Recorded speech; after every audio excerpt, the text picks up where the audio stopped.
Ladies and gentlemen, thank you so much for tuning in. You are going to love this interview. We're going to talk about gold manipulation, silver manipulation, the all-time shill that defends all of the manipulation, CPM Group's Jeffrey Christian. And to help me break it all down, we have Dave Kranzler back from Investment Research Dynamics, a good friend to SGT Report and a good friend to Truth. How are you, Dave?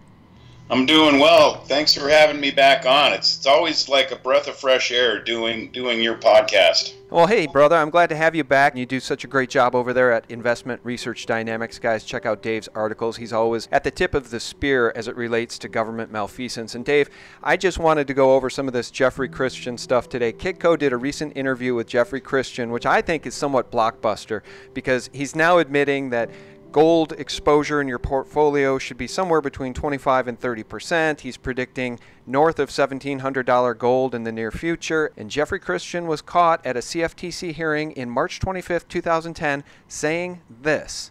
And people will say, well, and you've heard it today, there's not that much physical metal out there. There isn't. But in the physical market, as the market uses that term, there is much more metal than that. There's 100 times what there is. Precious metals are financial assets, and like currencies and T-bills and T-bonds, they trade in the multiples of 100 times the underlying physical. They trade in the multiples of 100 times the underlying physical. I'll pause it right there. Dave, honestly, I really thought that testimony alone was going to send silver and gold to the moon, but of course the manipulation continued for these, 7 years hence? And nothing has really changed. But do you remember that hearing in which he let the cat out of the bag and he was supposed to be defending the idea that there is no manipulation of the markets? Remember that hearing? I think I still have the bruise on my tailbone from when I fell off my chair after I heard him say that. Yeah, me too. Me too. He says, like T-bonds and T-bills, they trade 100 times the underlying physical. How is that not manipulation? He admits it right there. There's paper, silver, and gold in the markets. That's what the banks use between themselves. And now we know it's all true because of the Deutsche Bank revelations, the UBS revelations, the trading of these international banks, gaming and rigging the market. Now it's all above board. And in a minute, after you and I just sort of flush this out, I'm going to play some new sound bites from him where he still defends the manipulation of gold and silver and says it's nonsense. That's right. It actually the whole issue goes even way deeper than that. It's interesting when you really follow the line of history on gold futures, because silver futures I think maybe started trading in the late 60s. I looked it up a long time ago and I can't remember when, maybe the early 60s, I forget, because silver was sort of seen as a commodity. But futures were invented as a financing tool for farmers to pre-sell their crop and raise money so that they could plant the crop and raise the crop and then take it, and then they'd take some to market and they'd deliver some into the futures. And so that whenever there was always a 1-to-1 or close to 1-to-1 correlation between the amount of futures outstanding versus the underlying. And I think maybe with oil, you started to see a divergence between the open interest in futures and the amount of physical that was available to deliver. But with gold, interestingly, gold futures didn't exist until after Nixon closed the gold window, and I think they debuted in 1974. It was either 73 or 74, and you can probably find it on the internet. I never bookmarked a copy of it, but there's actual meeting notes that Henry Kissinger was involved in, and you can correlate the rollout of gold futures with a desire of these guys to keep the gold price suppressed. And so to deny that gold is manipulated is it's just propaganda. I mean, I'm sure Jeffrey Christian knows all this history. The guy's not an idiot. And, so it's just, to me, it's just taking a stand to defend what the elitists are trying to do to the system. And the reason why they can get away with 100-to-1 paper to gold ratio is because most of the entities that play in the futures market are hedge funds. They have nothing to do with producing gold or using gold. They're not jewelers. They're not coin minters. They're just paper. They're just paper shufflers. And all they do is they chase momentum. So when the price of gold's going up, hedge funds pile into the long side, and the banks print paper contracts and feed it out to the hedge funds. And then the banks come in and they'll slam the market because they know where the stop losses are set in the hedge funds. And the hedge funds dump their paper gold and the banks cover their shorts and make great profits. I mean, that's what's going on right now with gold, with the pullback from its high that it hit last week. So the thing about the gold futures market is and paper gold is it's fraudulent because there was never any intent to keep the ratio of futures in line with the amount of gold that's available to deliver in the COMEX warehouses or even available to deliver, period. I mean, there's points in time where the open interest in gold futures are, you know, in an amount that's way in excess of the amount of total gold that's reported on the COMEX, the gold that's kept by investors and the gold that's been made available for delivery, and also several months of gold production. So how is that at all a price discovery market or even a useful financial tool other than as a tool of manipulation? No, you're 100% right. And if you recall that meeting in which Jeffrey Christian accidentally spilled the beans because he was trying to sound smart, I think his hubris got the best of him. That meeting on Thursday, March 25th, 2010 in Washington, D.C. had the following topics that were to be addressed. And I won't read them all, but number one was, how does price discovery occur in metals markets considering both the cash and derivatives markets as well as domestic and international markets?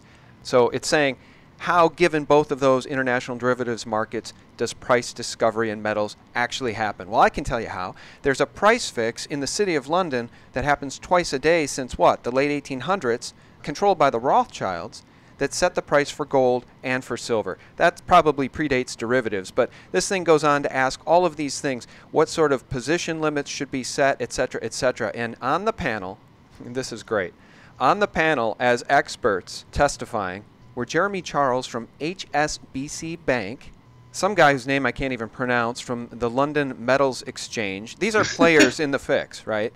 Right. Of course, Bill Murphy was there, and he got to say his piece, but that didn't amount to a hill of beans because, you know, the fix is in. Kevin Norrish from Barclays was there. And then, of course, on panel 4, Jeffrey Christian from CPM Group. He is the guy who's supposed to run cover and reassure the public that there's no fix in the metals markets. These are honestly traded markets. So we can play these Jeffrey Christian sound bites in a second. But you know, and you brought to my attention in an email, that Alan Greenspan himself admitted to the manipulation and the ability to manipulate the metals markets, right? That's correct. I don't remember the specific dates. I want to say it was 1996 or 97 or 98. It was one of those, I believe it was one of those, you know, they used to call the semi-annual Fed testimony the Humphrey Hawkins testimony, and it would happen twice a year. And I used to live for those because Ron Paul would just shove Austrian economic theory and the gold standard in Alan Greenspan's face, because everyone knows Alan Greenspan wrote probably the definitive essay on why gold works the best as a reserve currency, and that was, I think it was 1966, Gold and Economic Freedom. If no one's read it, your jaw will drop when you read through this. It's by far the best essay ever written on why gold is the best reserve currency material. But anyway, I don't remember what the exact discussion focused on. It was some sort of monetary policy that Greenspan was reporting to Congress, and Ron Paul, of course, threw the gold bogey in his face and said something. You know, I forget the exact question he asked him, but it was basically, well, what are you going to do if the price of gold rises? And Greenspan replied, well, central banks stand ready to lease gold in whatever quantities are necessary to control the price. That's kind of it's not exactly what he said, but that's basically a paraphrase of what he said. Right. If you have a central banker here, and at the time he was considered the money maestro and the greatest, most powerful banker on earth, and he's admitting to the fact that central banks lease gold to control the price of gold. That's manipulation. Yeah, and I always like to point out that he's married to MSNBC talking head, the reporter Andrea Mitchell. Yeah, Andrea Mitchell, right? So, I mean, this is the way the world operates, guys. The former chairman of the Federal Reserve is married to one of these talking heads who deliver us our quote-unquote news through the mainstream media. I think they may be finally in the process of getting a divorce, or maybe divorcing, or are divorced, but they were certainly married for a very long time. But the point is that these markets are absolutely manipulated, and everybody knows it. And now we have Kitco doing an interview with Jeffrey Christian, and the interviewer asks him, given all of the catastrophic economic news in the world and all of the FUD, why is gold not at 1900 right now? And here's what Jeffrey Christian says. I think that one of the reasons is that we have those uncertainties and the gold price hasn't risen. And it's sort of a self-fulfilling prophecy. Don't you love that? I'll pause it there first. It's a self-fulfilling prophecy? No, it's a banking-fulfilled prophecy. They're not going to let gold and silver rise and become real money again. If they let gold and silver rise, it sends too strong a message to the rest of the world that the dollar is losing its power as the world's reserve currency, right? That's correct. I didn't even really hear, I mean, to me it sounded like he kind of evaded the answer. Oh, yeah, he's the king of evasion, but here he goes into it further. And this is a 6-minute clip, so we'll listen to a bunch of this. Here's how we picked it up from there. You have any number of people who historically bought gold because they thought the world was going to collapse, or the Treasury or the European Central Bank were going to collapse. And after 10, 20, 40 years, they're giving up the ghost. And one of the things we've seen over the first part of the first 8 months of 2017 is a lot of these investors who bought gold based on a fear of global calamity are selling their gold and saying, it just hasn't happened. And whoever I've been listening to probably has a wrong model. All right, I got to pause it there. There's so much to talk about just in that clip. He's neglecting to mention that gold has risen from sub 300 to over 1,300 in just the past, 12, 13, 14 years. That's a pretty darn good annual rate of return, number one. Number two, I'm not sure who thinks that all of the uncertainty is water under the bridge at this point and is selling their gold. Do you, Dave? No, absolutely not. Here's the thing. I mean, who's buying gold because of uncertainty, geopolitical uncertainty? I have a real problem with that idea. The guys who are out there buying physical gold, they're more worried about the devaluation of fiat currencies and reckless central banks and just reckless government spending. That's why investors are accumulating physical gold. I mean, who does he think has driven the price of gold up from 300 to 1,300?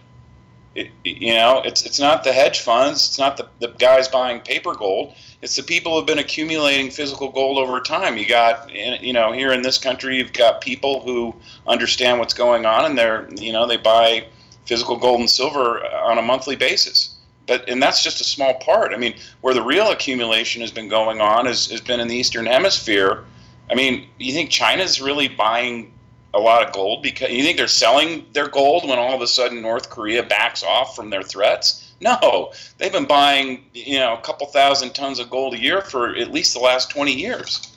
Well, and they're buying it as a hedge against the fiat currency system, the global fiat currency system. Right, and one thing that I don't think, here's the thing about Jeffrey Christian, he's never intellectually honest with the audience. He's brought on as a guest. He is essentially playing a part. He's been playing this part without any sort of change in course since 2010, since before that, I imagine. And yeah, before that even. The thing is though, he never ever tells the audience, right, the Kitco audience, the people who are listening to these interviews, that there is a very real danger. In fact, there's evidence now that we see that the East is turning against the West. Russia and China are getting out of petrodollar trade. They're trading between themselves in precious metals. They don't want any. The world, Venezuela, I think, is now moving away from buying oil with dollars. So the whole world is moving away from the petrodollar, and that's very dangerous for we, the people of the United States, who hold fiat cash. And he never mentions that, does he? No, not at all. Of course not. I mean, why mention the topics of substance? Tap dance around with his propaganda and question evasion. But that is the ultimate substance, isn't it? It's the elephant in the room. And most Americans still are unaware. They don't understand our history, and they don't understand, what happened when Nixon took us off the gold standard and we moved to a petrodollar, and they don't understand that some of the biggest players in the geopolitical sphere are now actively moving away from the petrodollar. That is a big big problem for the future of the dollar. So I know everybody's been predicting a dollar collapse for a very long time. We're surprised it hasn't happened. I just did an interview where my guest said he thinks the dollar will be the last fiat currency to fall. So maybe this thing has another year or two. I don't know. I mean, what do you think? We don't want to put a timeline on it, but that Rothschild Economist magazine predicts, a sea change in 2018. That's right around the corner. I mean, one has to prepare for what I think is the inevitable. Yeah, I agree with that. I've thought all along, and I started getting into this sector. I mean, I dove into the deep end of this sector in 2001, and I used to read everything I could get my hands on. And a lot of the smartest guys back then aren't even around anymore. I mean, interestingly, you brought up the Rothschilds and the history of the London gold fix. They withdrew from their role in the London gold fix in 2004, and that raised a lot of eyebrows. It was like, well, why are they doing that? Right. This was their thing. And to me, I think when you look at huge macroeconomic changes and geopolitical shifts, they happen over a long period of time, and it happens slowly.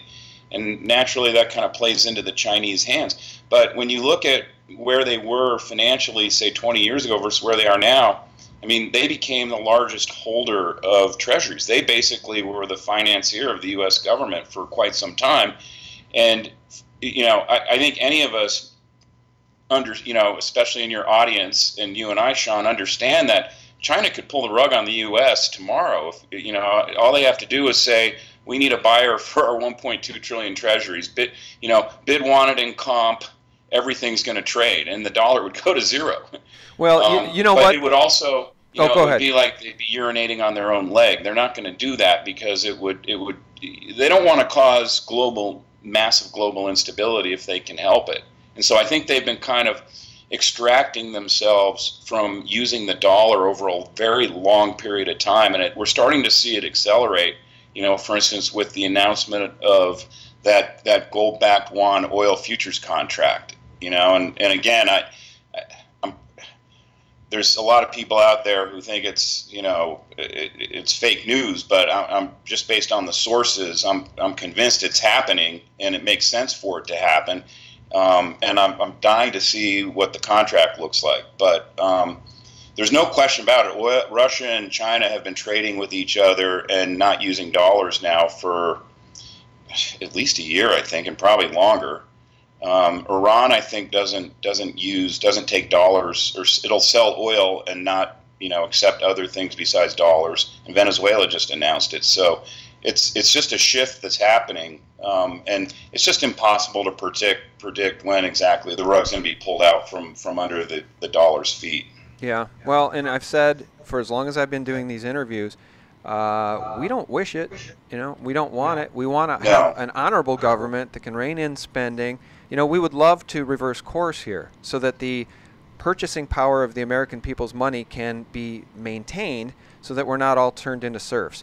Unfortunately, given the fact that we just surpassed hit the $20 trillion debt ceiling, and it's going to be raised, there is absolutely no end in sight. So people just need to do the math on where that leads us. Now, let's get back to Jeff Christian and see how he defends the idea of gold manipulation, which he calls nonsense. Or they're dying and their heirs are selling their gold. So a lot of people are just fed up saying, look, this, the end of the world, right. It seems like it is happening, and gold's not rallying to, 5,000, 10,000. The fact of the matter is you have enormous financial problems. You have a lot of the same problems that caused 2008, 2009 that have gotten worse. You have new problems that have emerged since the global financial crisis. You have massive economic disequilibria. You are overdue for a recession in the United States. And you have all sorts of political problems from North Korea and the United States to the continued dysfunctionality of the U.S. government. And in that environment, the collective wisdom of financial markets values gold at $13.50. Now that's just so absurd. He's outlined that everything has gotten worse since the 2008 crisis, which was essentially a debt bubble crisis that was covered up with more debt. And he's saying, yes, things are much, much worse now. And the market has just said that gold is only worth $1,300. Yeah, there's no manipulation, Dave. Here, we'll keep going. That's the new reality. And you can say, well, is this in fact the peak? Does this include the risk premium that we will see? And our view is that it includes the risk premium as it exists today, but over the next 3 to 5 years, we expect things to get even worse economically and politically, and that risk premium to rise. And the risk premium to rise, which goes back to this previous clip that he had on Kitco, in which he predicts gold will go north of 1,700 on average nominally over the next 2 to 3 years. I don't know. What do you make of this guy? He's sharing the talking points of the establishment, as far as the banking establishment, as far as I can tell, Dave. Yeah, here's the thing that's a little bit frightening about that. And my good friend and colleague John Titus, you know John. Yeah, I've interviewed John. He has a thing that he likes to say where the real aristocrat elitists, they don't like to do something harmful or let something harmful happen without at least giving you a warning. They consider it gauche to do that. So like if you're in the shower, they're not going to flush the toilet without giving you a warning that you're about ready to get scalded. Yeah, yeah, you're right. So the fact that he's letting out this idea, and everyone knows he's an establishment shill. The fact that he's out there saying, look, the price of gold is going higher, and the number he puts on it is 1,700. It tells me that these guys understand that gold is going to move higher over the next, I don't want to put a time frame on it, but let's just say the next 2 years. And they, they want to be able to say, look, we told you this was going to happen. And so if you didn't buy any when it was at 1,300, that's on you, not on us. And so I think, I know myself and a lot of my colleagues kind of get this feeling like they're losing a little bit of control here of the price of gold. And I think part of it is that China has just, and Russia and India have sucked up so much of the physical slack out there that they're making deliveries into these countries sort of on a hand-to-mouth basis. I know that, and even James Records referenced this, which surprised me.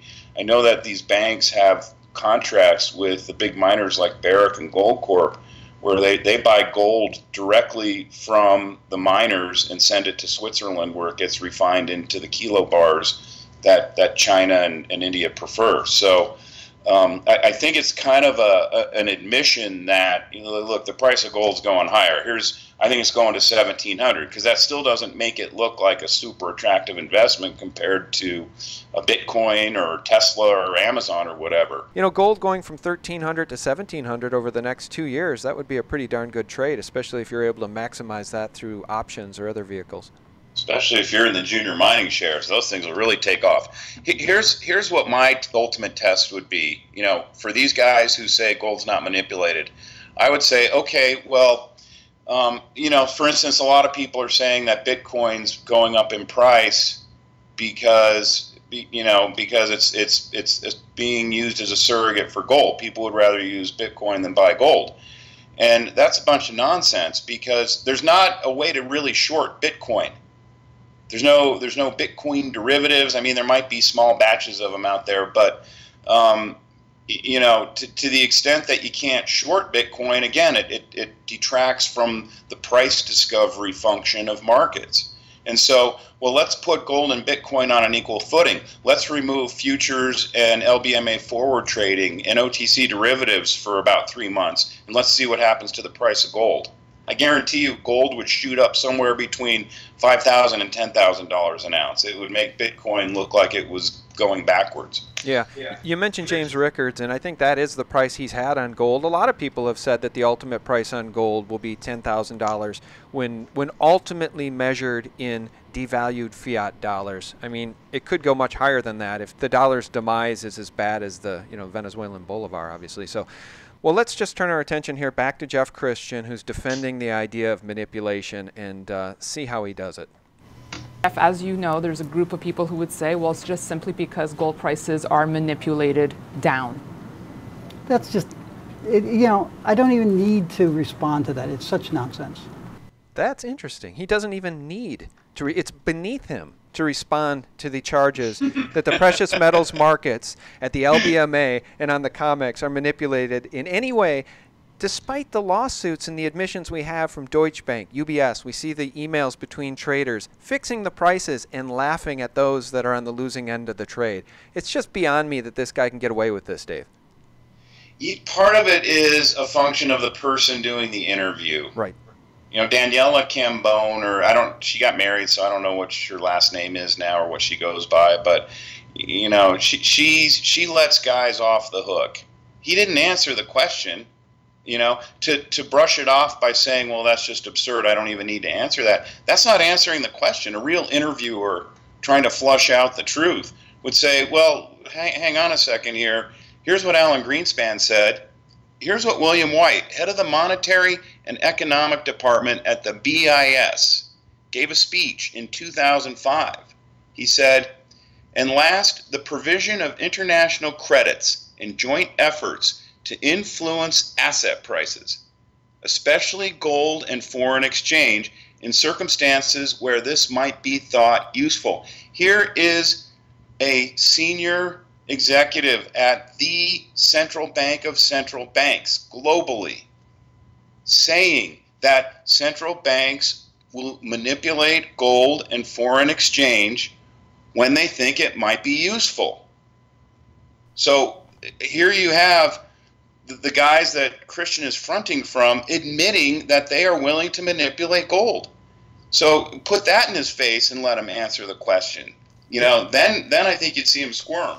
Well, and I would follow up with this. Deutsche Bank pays $60 million to settle a gold manipulation lawsuit. In early October, Zero Hedge reported, in a major victory for gold and silver traders, manipulation lawsuit against gold-fixing banks ordered to proceed. And among the charges that Deutsche Bank effectively refused to contest were the following: employment of a manipulative device, bid rigging and unjust enrichment, price fixing and unlawful restraint, price manipulation claims, aiding and abetting, and principal agent claims. Okay, so Daniel's not going to mention that lawsuit, which Deutsche Bank agreed to pay $60 million, and they probably should have paid a whole bunch more. But no need to bring that up to Jeff Christian. Just let him off the hook. That's right. And I remember the Deutsche Bank settlement, and I'd be curious to see if they were also negotiated immunity from further prosecution from manipulating markets, because UBS, when they did a big settlement for manipulating markets, they settled it, and I forget how much they paid out, but they also negotiated immunity from further prosecution if they agreed to settle the suit. So all of a sudden, not only are you letting these banks are coming out and admitting and paying money that they've been guilty of manipulating markets, but then you're also giving them immunity from further prosecution. So if Deutsche Bank or UBS gets nailed manipulating the gold market, you can't go after them. Why are the governments giving, or the regulatory bodies giving these banks immunity from further prosecution?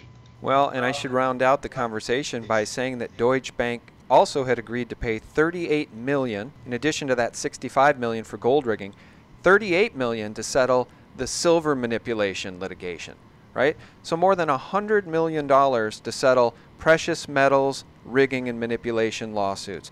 But Jeff Christian says it's beneath him even to discuss it. All right, well, we don't have to beat this. We don't have to beat this Jeff Christian thing up to death. I mean, everybody knows he's a shill. But it's funny to me that the shill is now saying that it would be sensible, in their view, in the view of CPM Group, to have a 25 to 30% allocation in your portfolio dedicated to gold. Now, probably what he won't tell his audience is that that should be physical gold in your possession. He's probably saying use, the paper markets and get the gold any way you can, even if it's paper gold. That's not what we would advise our listeners to do, is it, Dave? Absolutely not. I'm sure he's thinking GLD, which again is really just a derivative. There's never been a bona fide independent audit of the GLD vault, which is run by HSBC, curiously. Right. But absolutely, if you're going to buy gold and silver for the reasons that you want to buy it, and again, to me, gold and silver have kind of a unique quality to them right now because they're manipulated. The price is artificially held down. they function not only as a wealth preservation and protection from devaluation of fiat currencies, they also function as a great investment right now. I mean, gold, if you measure it from 2001 till now, it's been one of the best performing asset classes, bar none. But what you need to do is you need to buy the physical gold and silver. And my favorite, for small fries like you and I prefer the 1 ounce minted bullion coins, whether it's the U.S. Mint or the Austrian Philharmonics or the Canadian Maple Leafs, what have you. But those are pure gold, and they're very hard to counterfeit. And you buy those and you safe keep them yourself. Do not put them in a bank depository box. Don't let someone else, a custodian safe keep them for you. In fact, I would argue that people who have gold and silver in their IRAs, those are potentially at risk because you've got a custodian separating you from your gold and silver. Ask Germany how that worked for them, letting the Fed custody their gold. So absolutely stick with physical gold and silver. Yep, that's what we've been saying for years, Dave. And you guys, if you want more information, if you want great editorial commentary on a daily basis and fact-driven commentary at that, and hardcore research, do visit Dave's site. It's investmentresearchdynamics.com. And Dave, I know you offer a mining stock journal and a short sellers journal. You want to tell us a little bit about that? Sure. The short sellers journal, I think it's somewhat unique out there. I don't think there's many newsletters writing about the short sell ideas, but believe it or not, outside of the indices and some of the stocks that make up the indices, there's a lot of stocks out there that are near or below their 52-week highs. And recently my subscribers have had big hits by shorting things like Chipotle. I had Tesla short at 380 before it fell about $80.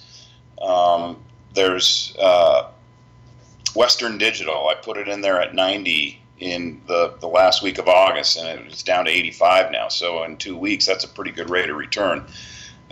So anyway, that's a weekly subscription newsletter. I publish it on Sunday nights, and I usually have some short ideas, and I review the previous week's trading and economic reports, etc. It also contains a lot of the truth-seeking information I like to put in my writing. And then I have the Mining Stock Journal, which is bi-weekly, twice a month, every Thursday. And I follow a stable of junior mining stocks, but I also include some larger cap ideas, especially right now with this recent pullback we've had. There's some, especially in the mid-cap miners, there's some really terrific values out there. And so I've been also putting those in there. And that's how those two journals work. Yeah. Well, many of us have been once bitten, twice shy on a lot of these things. As it pertains to precious metals and mining stocks, it's just been a viper's den for investors for so long, and it's because of the blatant manipulation. And one would have to believe that the smart money eventually will head into those markets knowing beforehand that they are going to go higher and that they will be allowed to run. So I do firmly believe at some point in the future people will be able to make a lot of money in the mining sector, but it has sure been an abusive relationship for the past 5 years. That's exactly right. It was tough. I mean, up until mid-December 2015, it was the market. A lot of people left the market. A lot of people got fed up, and I know people who unloaded their physical gold and silver, and that was happening at a time when you'd usually say, well, this is probably the bottom of the market, and we bottomed out in December of 2015. One of the charts that I had in my last issue of the Mining Stock Journal showed GDX versus gold versus silver versus the NASDAQ versus the Russell and the S&P and the Dow. And on a year-to-date basis, GDX was the best performing asset class in that chart, which I think probably surprised a lot of people. I think everyone thought it was going to be the NASDAQ or the Dow. Oh, for sure. Yeah, well, that rounds out the conversation nicely because it was the first interview clip, and I don't think I played all of it, in which Christian says, going back, I think, 10, 20 years, I don't know what his time frame was, but it was going back at least a decade or more, a 25 to 30% allocation in gold would have worked better than just about anything else you could do. And of course, that's not the tune he was singing back in 2010. So anyway, I love how these guys come around with revisionist history. You know, they'll come around and say, well, here's what you should have done, although we didn't tell you to do that. But here's what we're telling you to do moving forward. So anyway, we'll keep our eye on shows like Jeff Christian, and we'll keep our eye on truth tellers like Dave Kranzler. You guys can visit Dave's site at investmentresearchdynamics.com. Our guest has been the one, the only Dave Kranzler. Thanks, Dave. Thanks for having me on. I love doing your show. It's a blast talking with you, and I really do appreciate all of my patrons over at Patreon/SGT Report. You guys are making a discernible difference for us as Google continues to mess with the algorithms to try to shut down truth, to try to shut down monetization and advertising on YouTube. It's a fascist environment in which we live, in which the corporations rule the roost in the precious metals markets, in the advertising markets, and if you leave it to Google, in the news and information markets. If you want real news 24/7, please do visit us at sgtreport.com and check out thelibertymill.com for a wide variety of great truth 24/7. We love you guys. Thanks for listening. Bye-bye. Now let's go back to the birth of the Illuminati. Adam Weishaupt was a Jesuit-trained professor of canon law, teaching in Ingolstadt University when he defected from Christianity to embrace the Luciferian conspiracy.